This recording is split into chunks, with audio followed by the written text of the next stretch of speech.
Eh bien, namaste à vous, très chers auditeurs et auditrices de cette divine émission, Les Îles d'Or. Aujourd'hui, mercredi 15 mars 2023, nous sommes à présents dans ce studio de la rue du Possiste, la radio CFM. Vous entendez en ce moment ma voix. Je m'appelle Axel Amandino. Je suis l'instructeur spirituel et le Karuna de la respectable loge, la demeure de Maître Ascensionné. Et en cette qualité, je suis l'animateur de cette émission, Les Studiums, qui célébrera le 13 juillet ses 10 ans. 10 ans que nous avons commencé à animer cette émission. 10 ans que nous avons présenté des thématiques pour votre propre cheminement spirituel et aussi matériel. Ce soir, nous allons continuer avec le thème que nous avons abordé il y a 2 semaines, étant donné que le mercredi passé, je n'étais pas présent physiquement, c'était une rediffusion. Alors ce soir, nous allons continuer avec la thématique autour de la chaîne spirituelle ou l'anneau d'amour inconditionnel.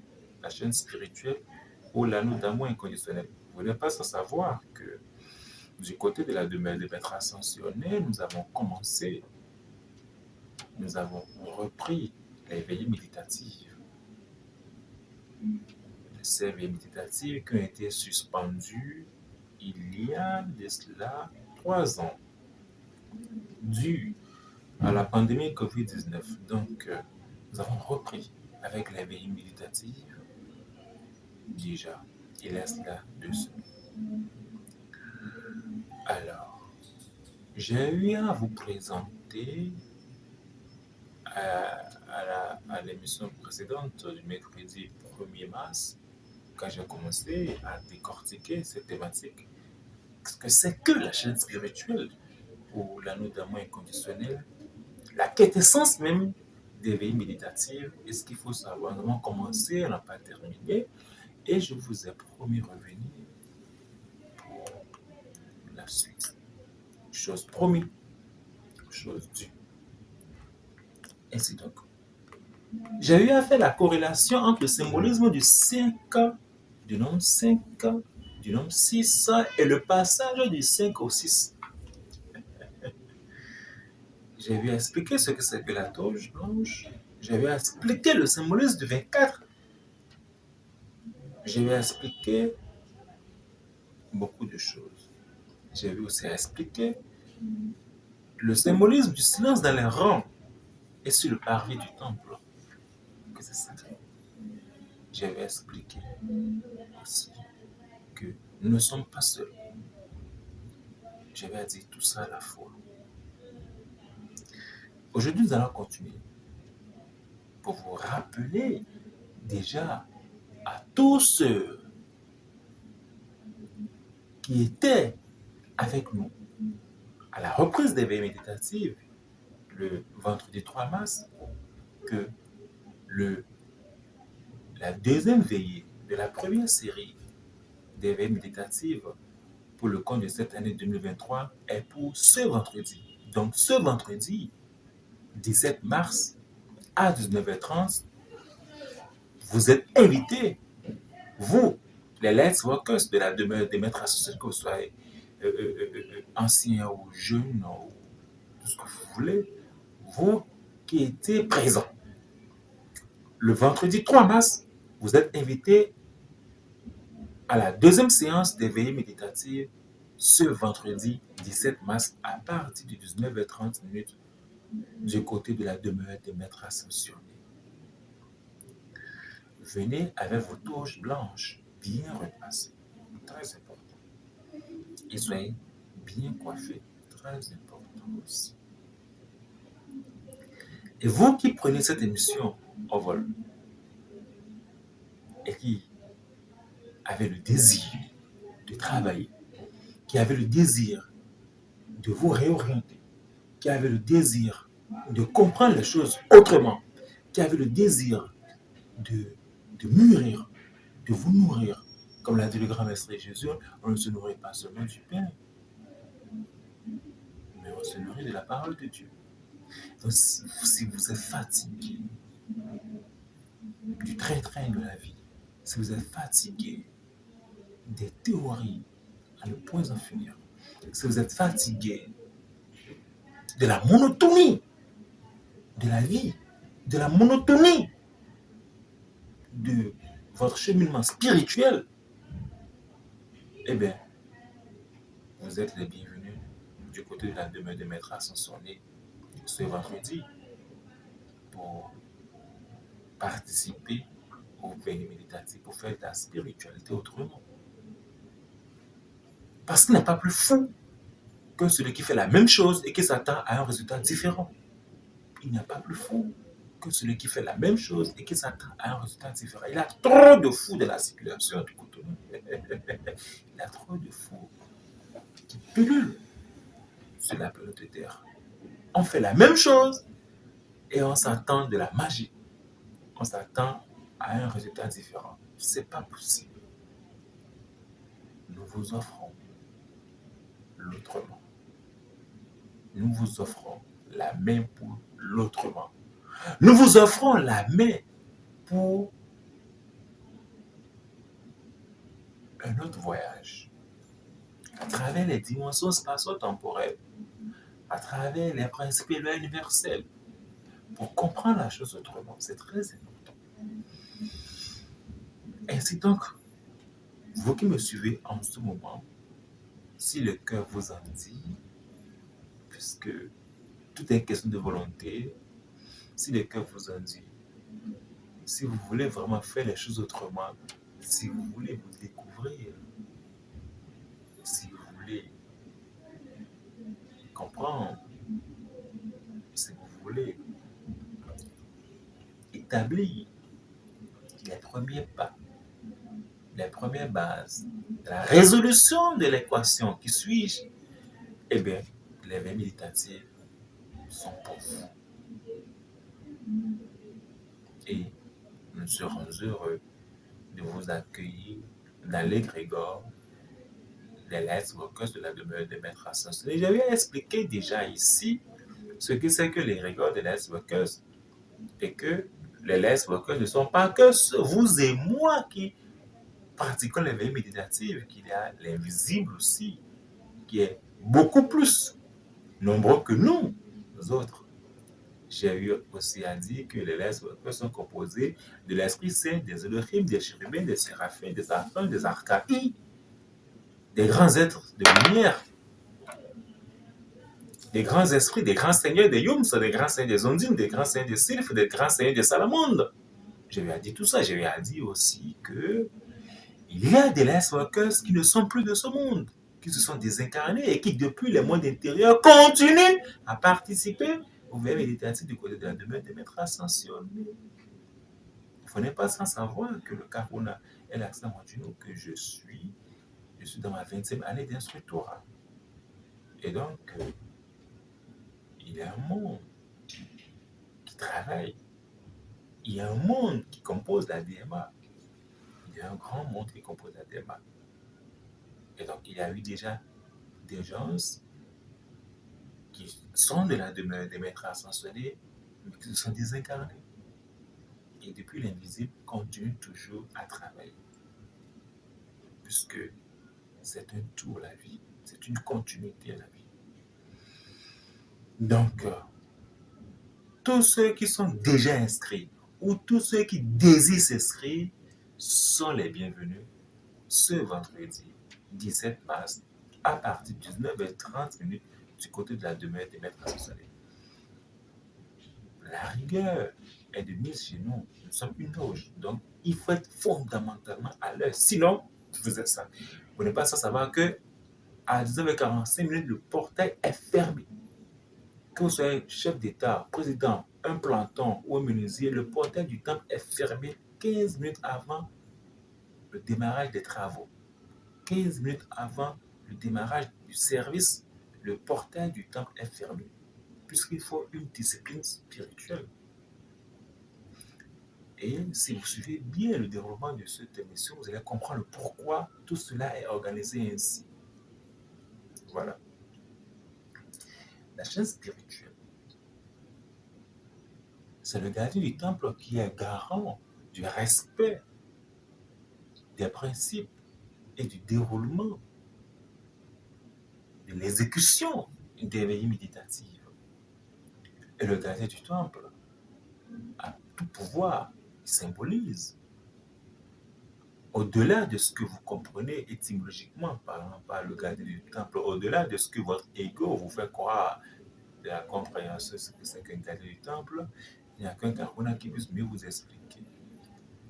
Et il faut d'abord être autorisé, être choisi comme gardien du temple pour comprendre les ramifications hermétiques liées à cela. Et la charge mystique que cela vous incombe en tant que gardien du temple. Ça veut dire que tout ce que je serais dit à propos ne serait que le cas du tiers de la moitié de ce que c'est qu'étymologiquement et principalement le gardien du temple. Le gardien du temple, il faut l'être pour savoir ce que c'est que le gardien du temple. Le gardien du temple est le garant de la bonne marche du temple et c'est lui qui autorise, qui donne l'instruction et l'ordre que le portail soit fermé afin que les frères qui sont sur le parvis ou bien dans la cour puissent se mettre en ordre, puissent se mettre en rang pour rentrer rituellement dans le temple. Car tous les participants ou tous les lightworkers doivent être présents dans le temple 15 minutes avant l'entrée du maître ou du guide de séance. Tous les participants ou tous les lightworkers, c'est la raison pour laquelle vous qui me suivez en ce moment comprenez bien ce que je dis. Les anciens lightworkers aussi, c'est le moment aussi de vous rappeler, vous remémorer nos principes de loge.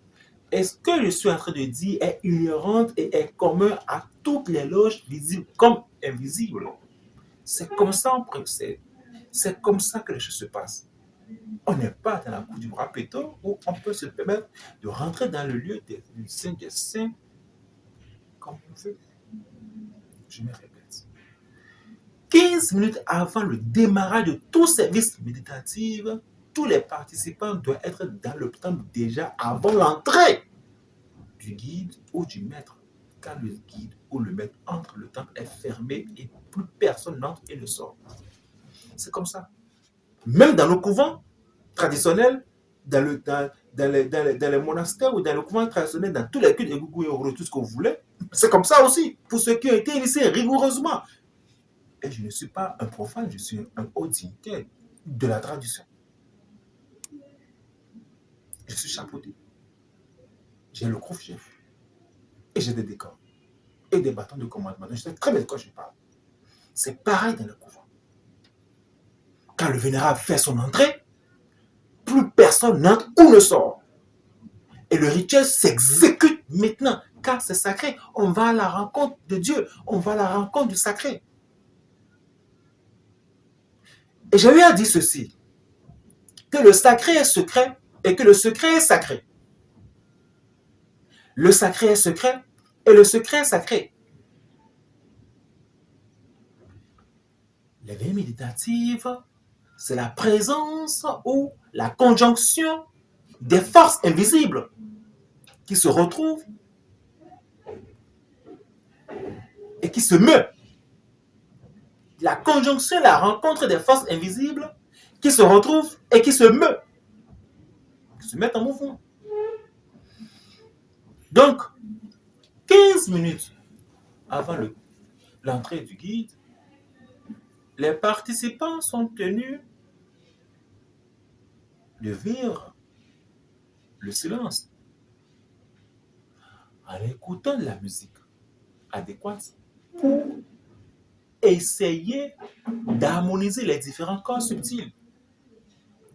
Il faut harmoniser les différents corps subtils avant de commencer. Pour ceux qui ont fait un peu de la musique aussi, vous voyez, avant que le maître, avant que le génie ne rentre sur scène, il y a toujours le chauffeur de salle. Il y a toujours l'impresario qui anime la salle, qui chauffe sa salle avant, pour tous ceux qui ont eu la chance de vivre les très bons concerts. Il y a toujours ça. le chauffeur de salle doit être là pour animer et les danseurs animer la salle avant que l'artiste principal ne fasse son entrée. Et donc, en toute chose, avant de démarrer, il faut préparer. Avant d'exécuter, il faut préparer. Je vous fais voyager de ce schéma vers les arts martiaux, qui est encore mon domaine. Avant de démarrer la pratique, il faut se préparer aussi. Avant de démarrer, il faut se préparer aussi. Et quand on dit kyokse, c'est l'invitation à la pratique, à la discipline, au silence. Kimono bien ajusté, ceinture bien ajustée, en vos grade par rapport à la qualité de vos ceintures, à la couleur de vos ceintures, avant qu'on ne démarre l'entraînement, l'échauffement. D'abord, le salut rituel qui doit faire intervenir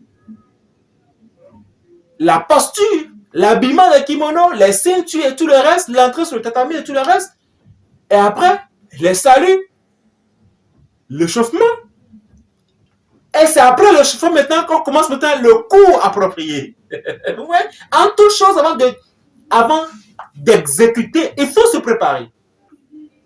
C'est pareil au niveau de la musique, c'est pareil au niveau des arts martiaux, c'est pareil au niveau du monde du sport. Tout cela vient en fait de l'observation des couvents. Tout cela vient de l'observation des loges. C'est des loges que tout cela a été appris.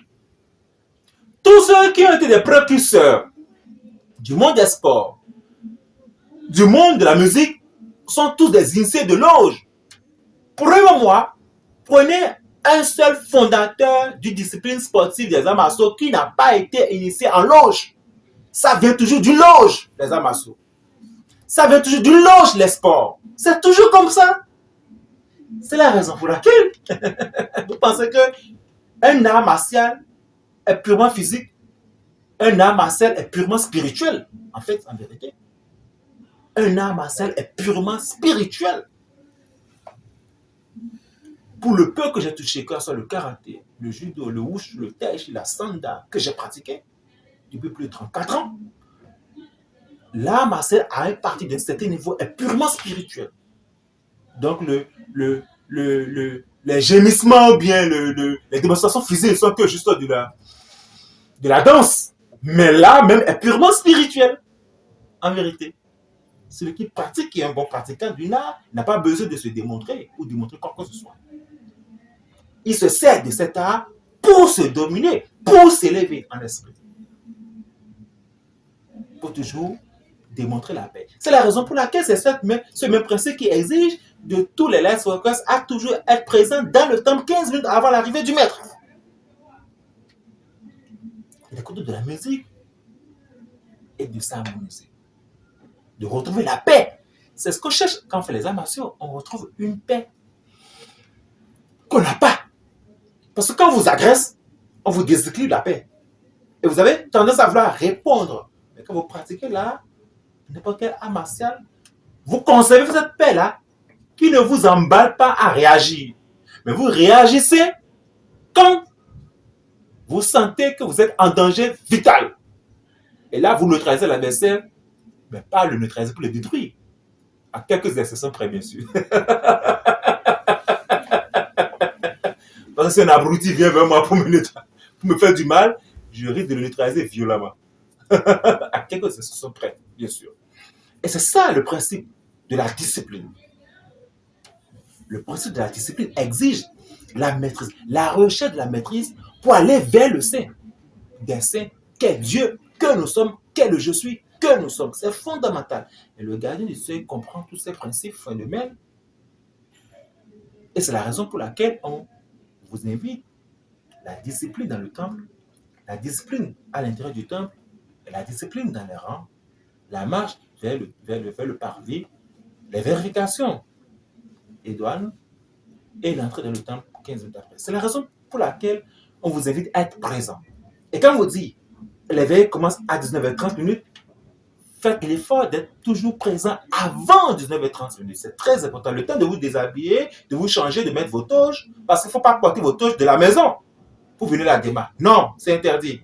Pas porter vos toges, c'est pas recommandé plutôt. Pas porter vos toges du service pour la démarche. Non. Habillez-vous normalement, vous n'avez pas besoin de prouver à tout le monde que vous êtes des initiés de la DMA. Non, on n'a pas besoin. Mettez vos trucs dans un sac.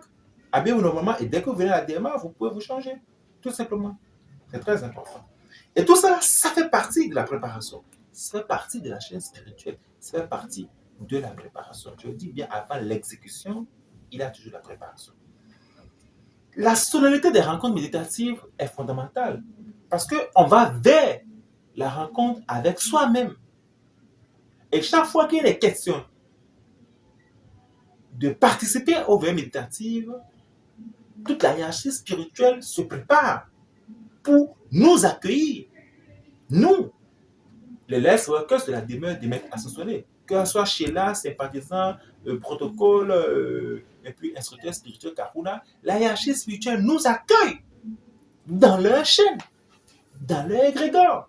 Et donc, le simple fait de savoir qu'il y a des grands êtres de lumière, des grands seigneurs, des grands Elohim, des grands chérubins, des légions d'anges, des archanges, des archaïs, des maîtres ascensionnés qui sont présents et qui attendent que nous soyons là dans la forme accoutumée pour pratiquer une méditation, pour pratiquer des séries de méditation.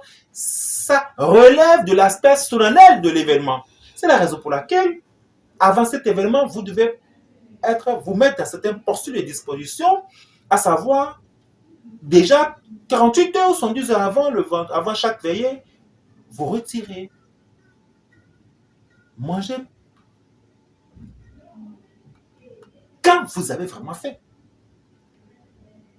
Beaucoup dormir et vous préparez la journée pour ne pas être trop fatigué de la journée, afin que dans la soirée, vous puissiez vraiment être dans de très belles conditions pour pouvoir participer aux veillées. La solennité des veillées vous permet vraiment d'aménager votre agenda pour être présent, d'aménager votre agenda pour être frais, d'aménager votre agenda pour vivre les veillées. C'est très important. Ce n'est pas le moment de dormir pendant que tout le monde est en train de travailler. C'est le moment d'être éveillé et travailler. L'éveil méditatif, ce n'est pas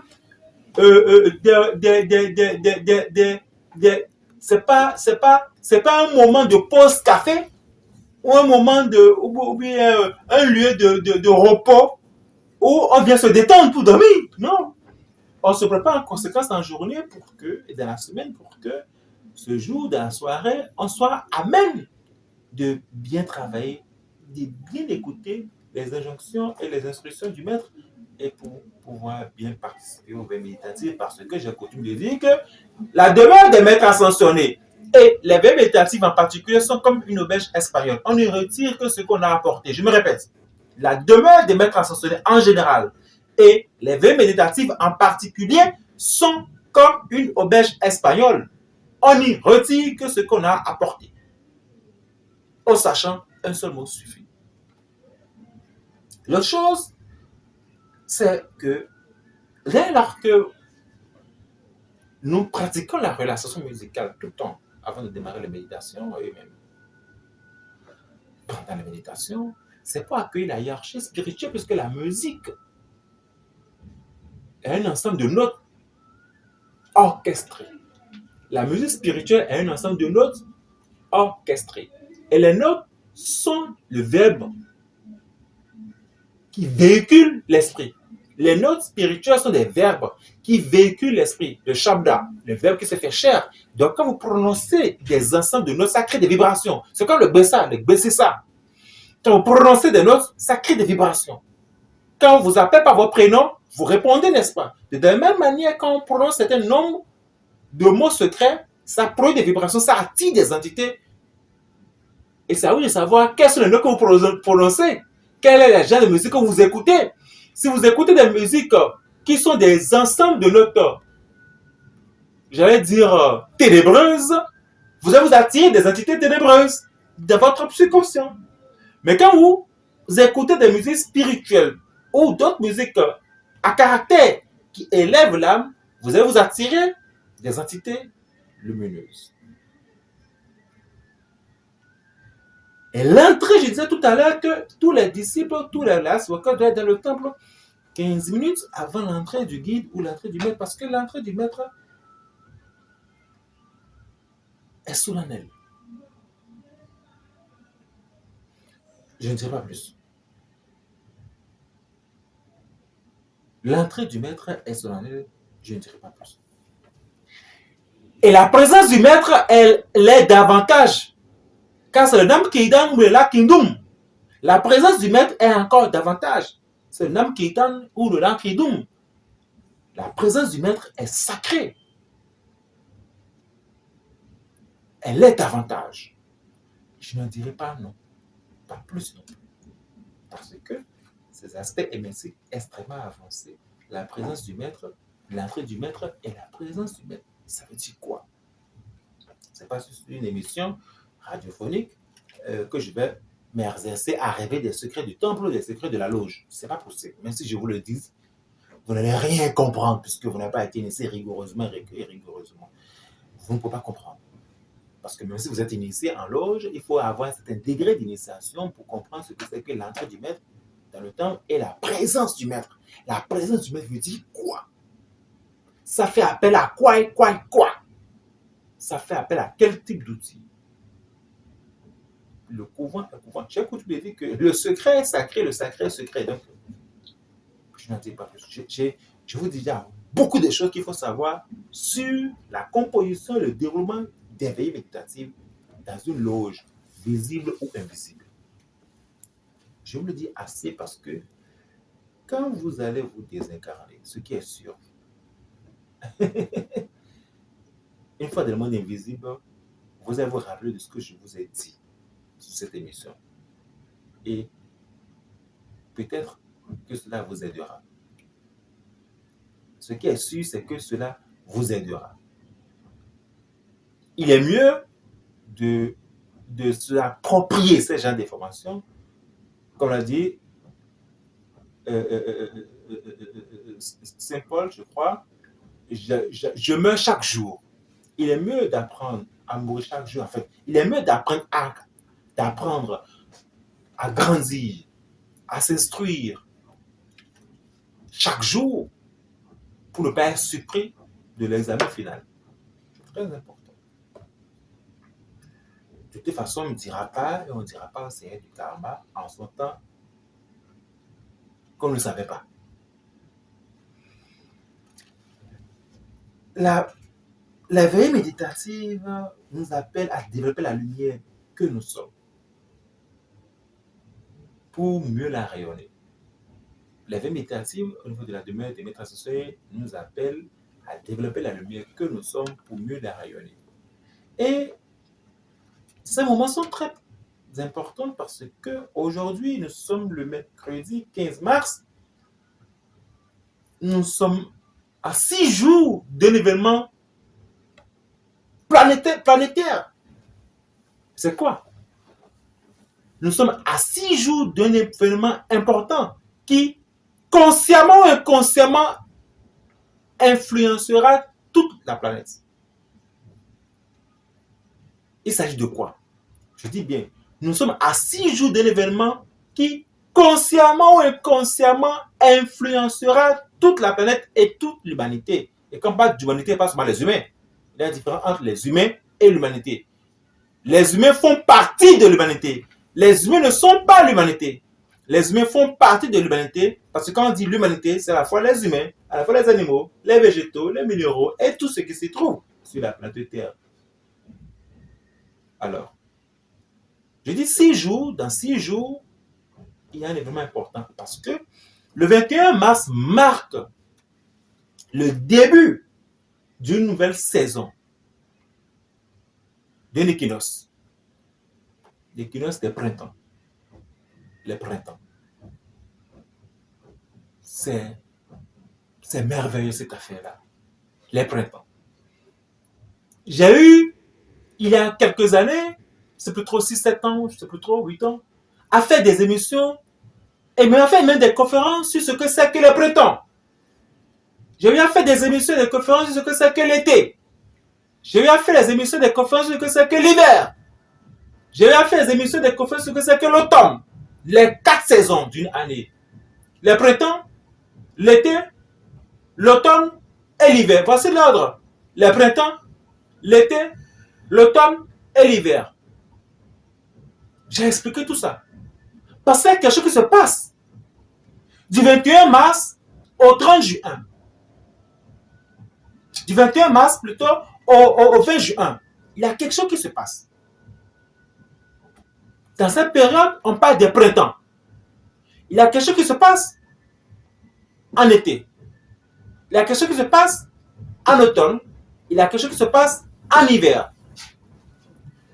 Et en français soutenu, quand on veut poser la question à quelqu'un, savoir quel âge as-tu, on ne dit pas quel âge as-tu. En français soutenu, je parle de français soutenu, on dit plutôt, tu fais combien de printemps? Tu fais combien de printemps? Et souvent, je parle de français soutenu, je parle des gens d'un certain âge qui parlent bien français, de ceux qui aiment les lettres. Tu fais combien de printemps? Et il va te répondre, eh bien, je fais 60 printemps, ou 70 printemps, ou 99 printemps. Mais on ne dira jamais, tu fais combien d'été? On ne dit jamais, tu fais combien d'automne? On ne dit jamais, tu fais combien d'hiver? Mais pourquoi est-ce qu'en français soutenu, pour demander l'âge de quelqu'un, surtout d'un senior, on dit, tu fais combien de printemps? J'avais déjà expliqué tout ça il y a 5, 6, 7 ans, je crois. Il y a très longtemps, j'ai expliqué tout ça. Beaucoup des émissions, je ne vais pas revenir là-dessus.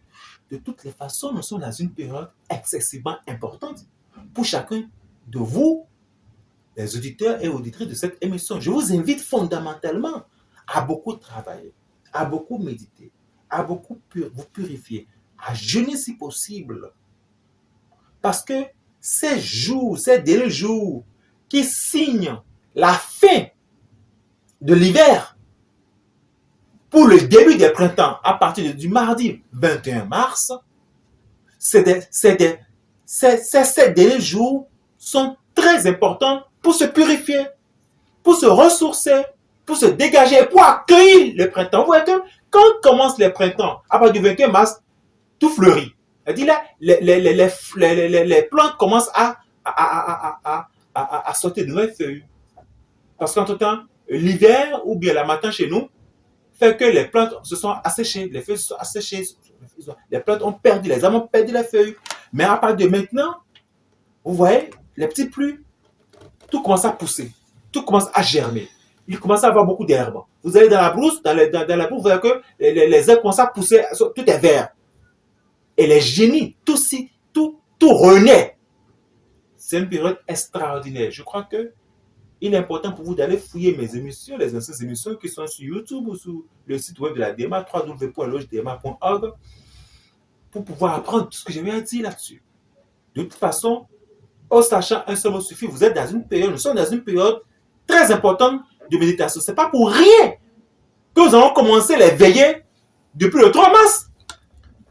C'est parce qu'on sait très bien qu'il faut bien travailler pour accueillir les printemps. Parce que la fin d'une chose détermine le début d'une autre. Je me répète, la fin d'une chose, la qualité de la fin d'une chose détermine le début d'une nouvelle. Donc si vous terminez mal, vous allez démarrer mal. Si vous démarrez mal, vous risquez de terminer mal aussi. C'est très important. Posez la question aux sportifs. Vous démarrez mal un match, c'est foutu. Vous démarrez mal un combat, en 2 secondes, vous êtes mis au chaos rapidement. La fin d'une chose détermine le début d'une nouvelle. Pourquoi est-ce que tous sportifs aiment toujours et sont censés toujours se mettre au vert et se retirer avant de commencer un travail très important de compétition? C'est très important. Donc, à vous qui me suivez en ce moment, à vous les amoureux, les émissions, les idées de Zoom, qu'est-ce que je peux vous conseiller? Méditer, prier, jeûner, jusqu'au 21 mars. Tout au moins. Ça vous permettra de bien commencer la nouvelle année naturante pour pouvoir jouir des bonnes vibrations de cette période de printemps. Je ne pourrais que vous dire ça. Et vous inviter, si vous voulez aller encore plus loin, de nous rejoindre du côté de la DMA. Nous qui avons commencé déjà à nous préparer depuis 2 semaines avec les veilles méditatives, de nous rejoindre pour travailler. Ce vendredi, nous serons avec toujours les lettres workers du côté de la DEMA pour le deuxième rendez-vous des veillées méditatives. Il y a tellement de choses à vous dire, mais je crois que faire le tour du monde commence par un premier pas. Faire le tour du monde commence toujours par un premier pas. Et la pratique des veillées méditatives permet à tout et chacun de démarrer la construction de son Merkaba.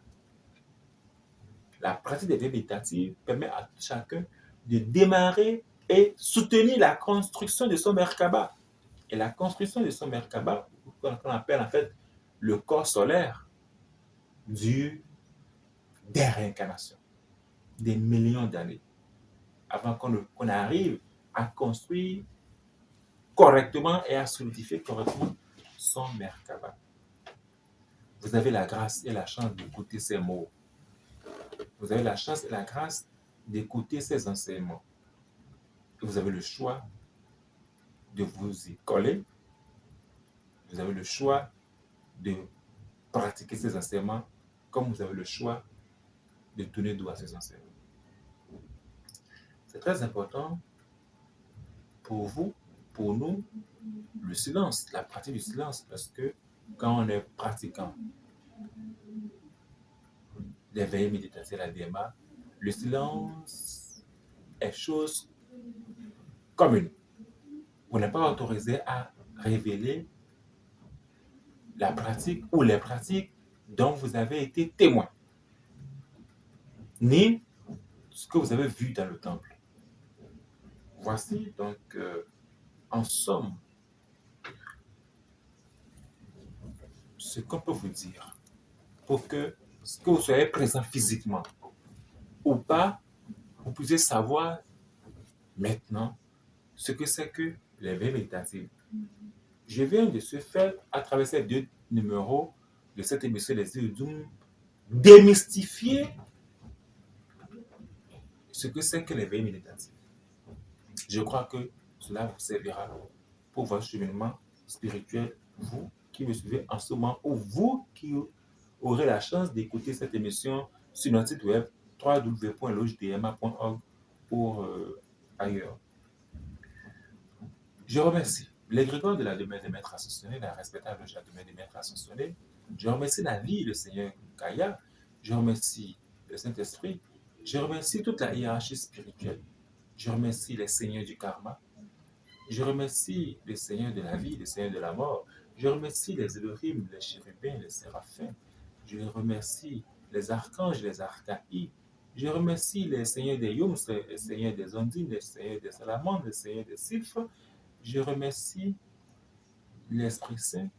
Je remercie toutes les légions d'anges, les légions des maîtres ascensionnés pour le soutien, pour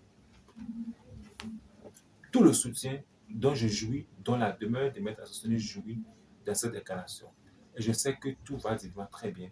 Merci pour m'avoir toujours soutenu jusqu'à cet instant pour l'évolution et la pratique des veilles méditatives. Et à vous qui avez l'habitude depuis plus de 10 ans de pratiquer les veilles méditatives avec nous, je suis heureux, encore une fois, de vous faire encore appel et de vous inviter à être présent ce vendredi 17 mars 2023 à partir de 19h30 pour travailler. Cela rentre toujours dans le cadre de la préparation pour accueillir l'équinoxe des printemps qui est pour le 21 mars, le mardi prochain. Il faut se préparer, il faut se purifier, il faut dégager ces différents corps des impuretés afin d'accueillir la vie abondante. Et les printemps symbolisent la vie abondante. C'est la raison pour laquelle la nature régénère, s'auto-régénère. Tout commence à pousser, les plantes poussent et tout marche très bien. C'est la raison pour laquelle aussi, vous allez remarquer que à partir de décembre jusqu'en février, pour nous, les initiés, les Bokodaro et les Bokono, on n'initie personne en forêt dans cette période. Et je lance un cri d'alerte ou d'instructeurs. Je l'ai tellement lancé déjà. Et il faut que vous le sachiez. Que de décembre en février, on n'emmène jamais, on n'initie jamais quelqu'un en forêt. Je le dirai en fond. À partir de décembre à février, les bonus sont forts. Et le main, et plein ils ont décembre, ouais, février, mais on fait météo bio zéro net. Au sachant ce mot suffit. C'est une période qui n'est pas autorisée d'initier les gens en forêt. Je parle de fatigué seulement. On peut initier, on peut faire tous les travaux de phare, y compris le phare, c'est à n'importe quel moment, mais le fatigué en période d'hiver, il est strictement conseillé de ne jamais initier quelqu'un en forêt en période d'hiver. Mais plutôt, à partir de printemps, c'est le meilleur moment. À partir du printemps, vous pouvez commencer. Vous pouvez aller en forêt, vous pouvez initier vos adeptes, vos disciples en forêt à partir du printemps. Le printemps veut dire beaucoup de choses, même dans notre culture. Ça veut dire que même nos anciens, nos aïeux savaient ce que c'est que le printemps. En sachant un seul mot suffit. Rendez-vous ce vendredi prochain à 19h30 du côté de la DMA. Vous pouvez vous inscrire en composant le 96 34 66 66, le 96 34 66 66. Vous pouvez vous inscrire pour être des nôtres à partir de ce vendredi prochain à 19h30 du côté de la DMA pour les veillées méditatives. Que Dieu bénisse la demeure des maîtres associés, que Dieu bénisse ma famille, que Dieu bénisse tous les lettres workers de la demeure des maîtres associés, que Dieu bénisse la République, le Bénin. Elle accepte à Rondino car on a un secret spirituel de la demeure des maîtres ascensionnés. J'ai dit,